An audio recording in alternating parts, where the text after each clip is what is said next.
So let's pick off.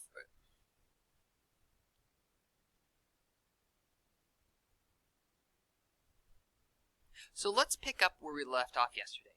When we're talking about the speed of a wave, we need to look at two things. We need to look at its wavelength, which is the physical distance for an entire wave to do an up and down part, and the frequency. So how many of those are produced per second? So remember, hertz. So if we, for example, say have 10 hertz, what that would mean is that 10 waves are produced every second.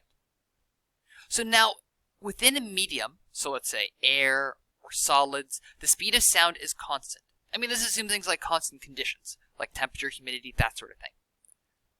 Now, you can go ahead and look up this later about how sound travels differently in different materials. What we're going to focus on for this course right now is the speed of sound in air. Now, if the temperature of the air is 0 degrees, the speed of sound is 332 meters per second. Now, as air gets warmer, the temperature of speed of sound increases, and as air gets colder, the temperature of sound decreases. And this makes sense, because remember, when you talk about sound being transferred through air, I would be talking, which would then hit one molecule, which would then hit a second molecule, and then a third molecule, and so on. It's like a chain reaction.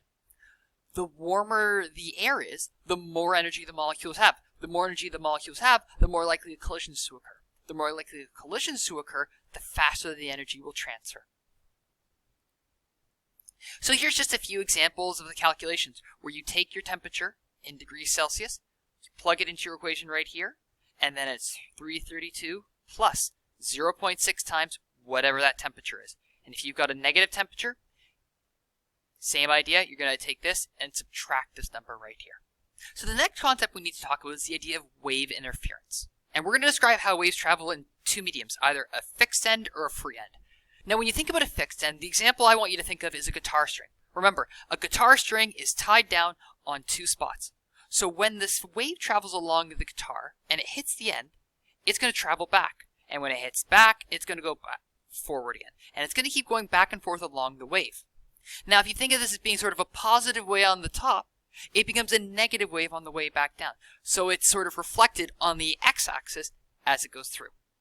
Now a free end is the exact opposite. That would be something like a flute, or any sort of woodwind instrument where you're blowing air. In this particular case, if the wave is on the top, when it hits the end, it just goes backwards.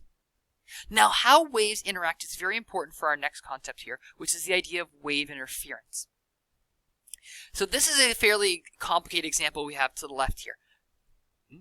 What's happening here is you can see the two wave patterns are interacting. One is going to be the yellow wave and one's going to be the blue wave. Now in this case, when you have two sort of crests and they come together, you can see they form an even bigger crest. And on the flip side, if you have a crest and a trough and they come together, you can see it cancels out. It's a little hard to see here, but basically what's happening is that waves are either adding together or subtracting. Let's break this down a little bit. The first idea we're going to talk about here is constructive interference. Now in this particular case, you see two waves come together and they get even bigger before they continue on their way. So when two waves are in phase, they are matched crest to crest. What we're seeing in animation here is destructive interference. This is where you have a crest and a trough, and they come together, and they cancel each other out. Now in this particular case, we have constructive interference because yet again, you have two waves coming together, and they're adding. So to be more clear, this is an example of destructive interference.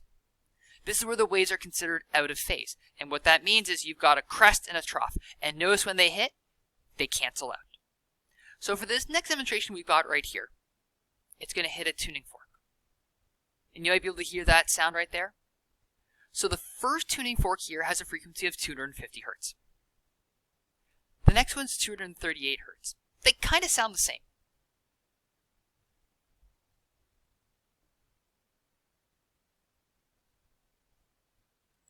Now listen to what was happening in that wave when we hit both at the same time. You might have missed it, so we'll go through it. You'll see parts where the sound got a little bit louder, then it got a little bit quieter, then a little bit louder, and a little bit quieter. Let's try it one more time and look for that.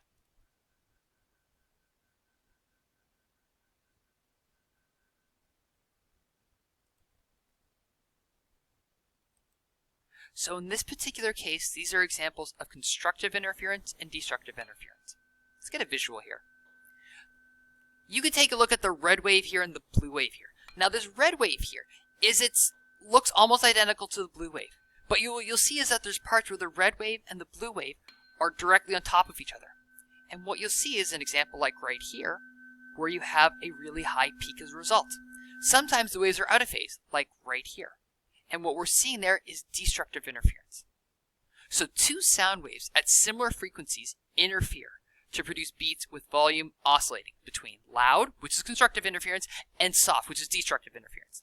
The number of cycles, so the number of times you hear beats, is known as the beat frequency. Now how do we figure that out? We're going to just simply use this equation right here. Now as a reminder, these straight lines here mean it's absolute, which means whether you have a positive or negative number, it's still going to be positive. So if we go to the video that we had a few slides ago, we had two frequencies. We had a frequency of 250, and we had a frequency of 238. According to this formula we have right here, if we do 250 minus 238, we should have a frequency of 12. So let's go ahead and let's do that again.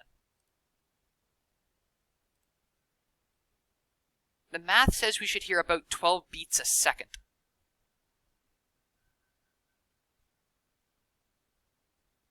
It's a little hard to tell, so let's take a minute and try our own. So we're going to do another example right here.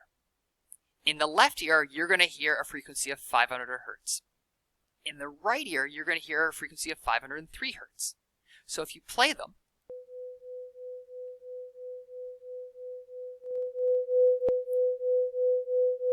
you should be able to hear 3 beats a second.